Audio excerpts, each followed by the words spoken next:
Tuesday, 2:47 p.m. The fluorescent lights humming above your desk. Everything perfect on paper. The title, the salary, the trajectory. And then your body made a decision your mind couldn't override. You simply couldn't stand up.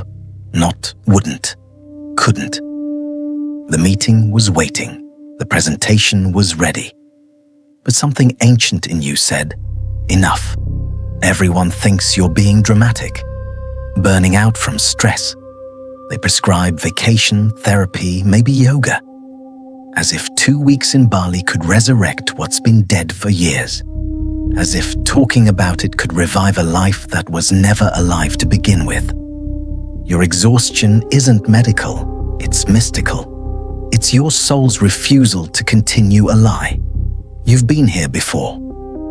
Not this exact desk, but this exact feeling. The morning you wake and your first thought isn't about the day ahead. It's about how to survive it. The commute that feels like marching to your own funeral. The smile you wear that's so practiced, you can't find your real face underneath anymore. But this time is different. This time, your body won't let you override the alarm. Won't let you push through one more day. Won't let you betray yourself for one more paycheck. Controlled burns in forests. Firefighters set deliberate burns to prevent total destruction. The forest doesn't resist. It knows some things need to burn completely for new growth to emerge. Your exhaustion is that controlled burn. Except you've been trying to put it out with productivity hacks and morning routines. The forest knows what you're still learning.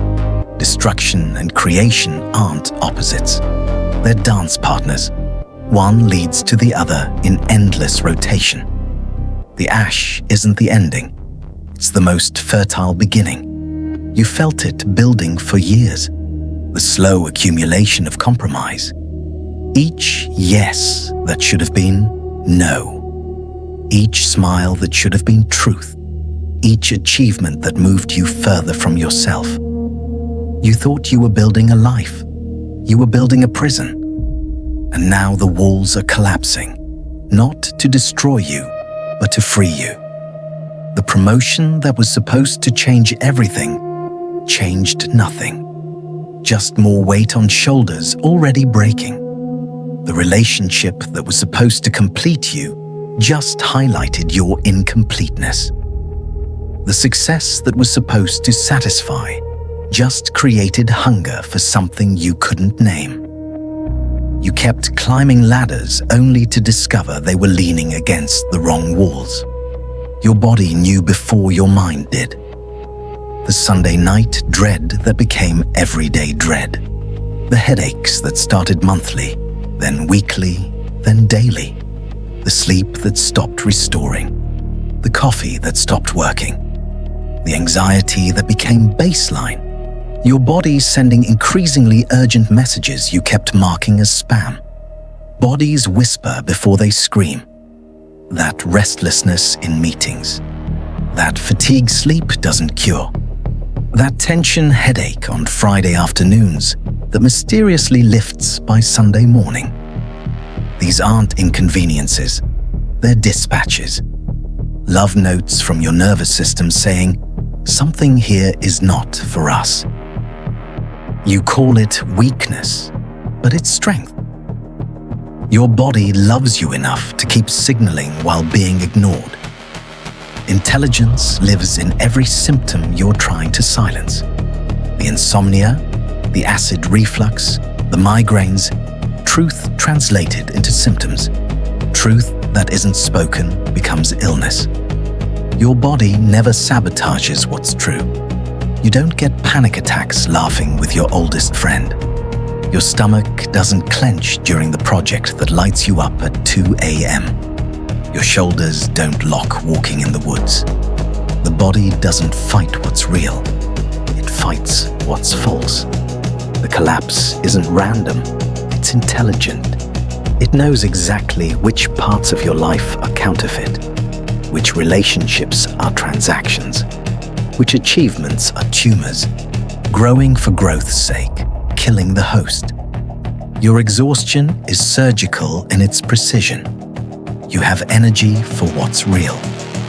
Can stay up all night talking to that one friend who sees you. Can spend hours on the project no one's paying for. Can walk for miles going nowhere productive. The exhaustion only appears when you return to the performance. The meetings where you have energy to doodle elaborate patterns in margins, but can't form a single coherent thought about the agenda. The projects that drain you before you even open the file. The conversations where your voice sounds like it's coming from somewhere else, someone else, anyone but the person sitting in your body. Your exhaustion has perfect aim. It only targets what's false. You've tried to negotiate with it. Just get through this quarter. Just finish this project. Just maintain this relationship a little longer. But exhaustion doesn't negotiate with lies. It compounds interest on every betrayal. Charges premium rates for self-abandonment. The debt you've accumulated can't be paid in time off. It requires complete restructuring of what you consider valuable. Carl Jung watched this pattern. The most intense conflicts, if overcome, leave behind a sense of security and calm not easily disturbed. But first comes the burning. First comes the ash. First comes complete dissolution of who you thought you had to be. The conflict isn't with the world. It's between your performed self and your real self. Between the life assigned and the life that's actually yours.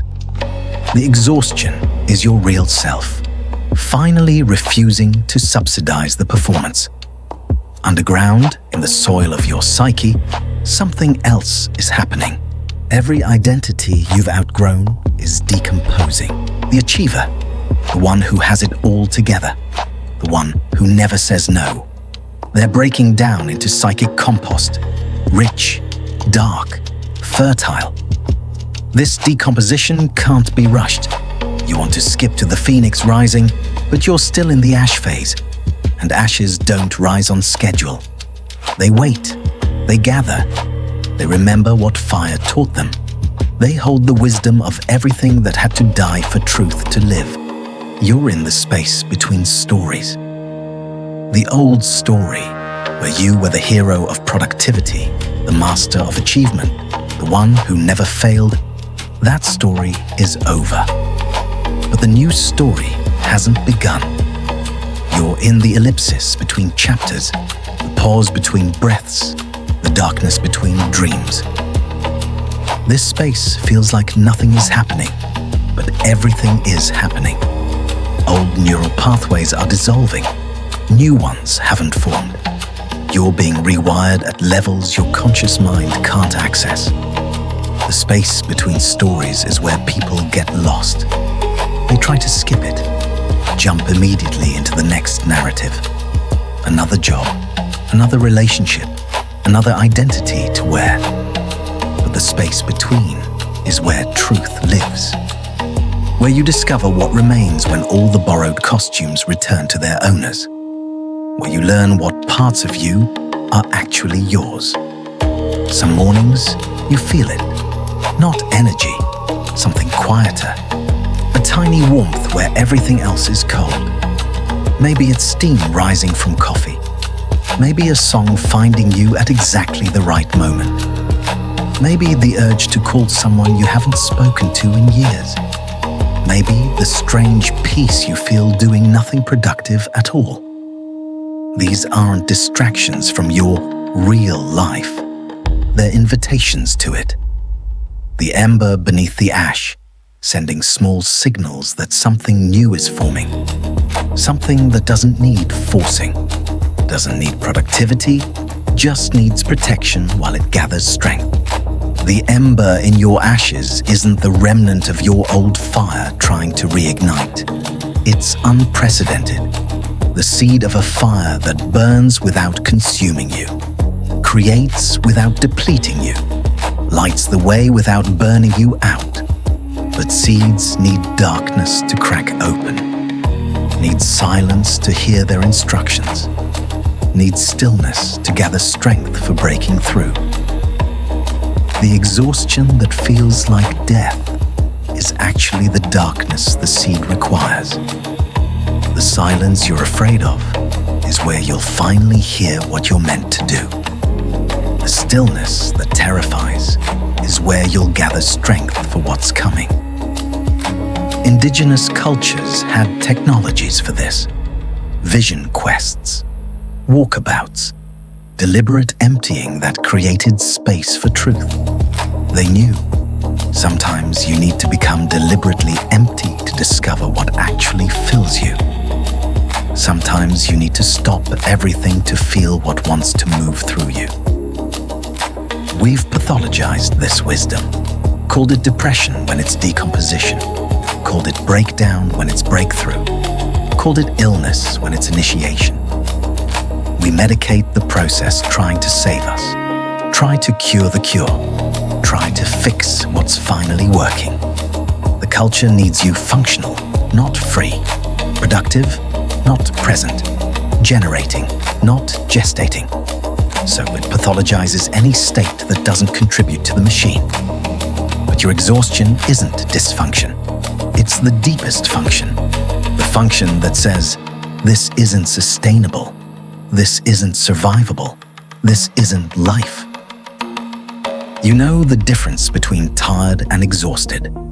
Tired comes from effort. Exhausted comes from pretense. Tired needs sleep. Exhausted needs truth. Tired is in your body. Exhausted is in your being. You've been exhausted so long, you've forgotten what simple tiredness feels like. The kind that comes from honest effort toward aligned purpose. There's a special quality to energy that returns after genuine exhaustion.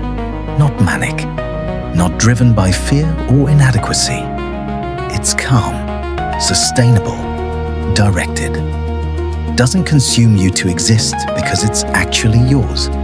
Doesn't deplete you to express because it's aligned with who you actually are. You'll know it's real energy by how it feels in your body. Performance energy feels tight, urgent, desperate, like running from something. Real energy feels spacious, patient, inevitable, like walking toward something that's walking toward you. Your friends are worried. You're not networking, not optimizing, not leveraging, just being. And in a culture that equates worth with productivity, being looks like depression. They want the old you back, the one who had energy for everyone else's priorities, who never said no, who could always push through. But that person is gone, not lost, composted. Return to the earth of your being to nourish something new, something that can't exist as long as you keep trying to resurrect who you used to be. Every mythology has this story: death and resurrection, winter and spring. The seed that must die for the plant to live. But we've forgotten that dying takes time, that winter lasts months, that seeds sit in darkness longer than they stand in light. The pause between death and rebirth isn't empty. It's pregnant with everything about to emerge. But you live in a culture that's forgotten how to die properly, that treats every ending as failure instead of graduation, that sees every collapse as crisis instead of chrysalis. You're trying to heal in a system that depends on your sickness, trying to rest in a world that monetizes your exhaustion, trying to transform in a culture that needs you to stay exactly who you've been. The system will test your emptiness, send opportunities that look like salvation but are just more sophisticated cages, offer promotions that feel like progress but lead to the same exhaustion with better benefits, present relationships that promise to complete you but just mirror back your incompleteness. The ember knows the difference. The ember can't be fooled by familiar fires. The ember is already there. It doesn't need to be fanned into flame. Doesn't need anxiety about when things will feel better.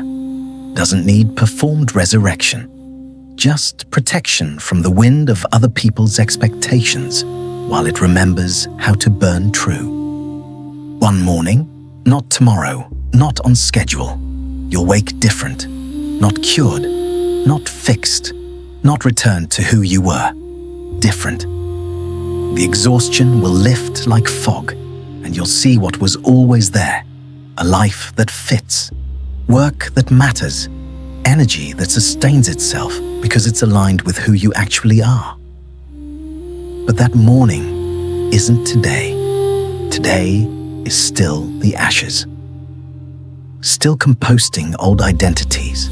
Still discovering what remains when everything borrowed falls away. Still learning the difference between what exhausted you and what exhaustion is teaching you.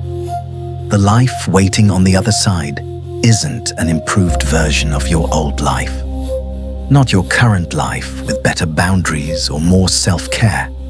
It's completely different existence, built on the foundation of who you actually are instead of who you thought you had to be. It will be smaller in some ways. You won't be available for everyone, won't say yes to everything, won't achieve for achievement's sake, but it will be infinitely more real. And that realness will sustain you in ways success never could. The ember knows this. It's not trying to recreate your old fire. It's preparing to burn in a way you've never burned before. Not the fire of ambition that consumes everything. Not the fire of performance requiring constant fuel, but the fire of aligned purpose that generates its own heat, lights its own way, warms others without depleting itself.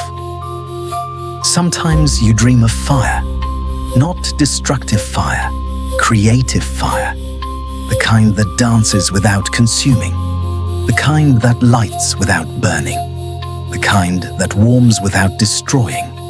These dreams are prophecy, your unconscious showing you what's possible when fire is fed by truth instead of performance. When heat comes from alignment instead of friction. When light comes from presence instead of pressure. The dreams come more frequently as you near the turning point, as the ember gathers strength, as the ash completes its teaching. You wake from these dreams, not tired, but curious, not depleted, but quietly expectant, like something is coming. Like something is already here, just waiting for you to stop trying to resurrect who you used to be. You're not broken. You're breaking open. Breaking open to something your old life couldn't contain. Breaking open to capacities you couldn't access while performing strength. Breaking open to a way of being that doesn't require burning yourself out to be bright. Your exhaustion isn't the ending. It's the chapter where the hero finally stops fighting the wrong battles. Finally stops trying to be someone else's definition of good enough. Finally discovers the treasure was never at the mountain's top. It was in learning which mountains are yours to climb. You might feel it, that tiny warmth, that almost imperceptible yes. That recognition of truth you've been too exhausted to admit. That's the ember. That's what all this burning has been protecting. That's what's going to light your way forward when you're ready. But not yet. Not today. Today, the ashes are still teaching. Decomposition is still completing its work. Trusting that exhaustion this intelligent must be in service of something extraordinary. The ember in your ashes isn't asking for much. Not asking you to become different. Not asking you to abandon everything built. Just asking you to stop building on foundations that can't support who you're becoming. Asking you to stop feeding fires that were never yours to tend. What dies in exhaustion was never meant to live forever. What survives the burning was always eternal. The ember knows the difference, and soon, so will you. The ember doesn't announce itself, doesn't arrive with fanfare. One day, you'll notice you did something without thinking about it first, said no without explaining, said yes without calculating, chose based on feel instead of fear. And in that moment, you'll realize the ember has become flame. Not the old flame that needed constant feeding, the new flame that generates its own fuel by being exactly what it is. But for now, the ashes, they're teaching you what no success ever could. The difference between a life that looks good and a life that feels true. Between achievements that impress others and accomplishments that satisfy your soul. Between the fires you're supposed to tend and the one fire that's actually yours. The ember is patient. It's been waiting your whole life for this moment, this collapse, this emptiness, this perfect destruction that makes perfect creation possible. It knows what you're becoming, even if you don't. And it's worth the burning to become it. What fire have you been tending that was never yours? And what ember beneath it is finally ready to breathe? If this named your exhaustion, share it with someone else sitting in their ashes. Subscribe for more recognition of what burning teaches.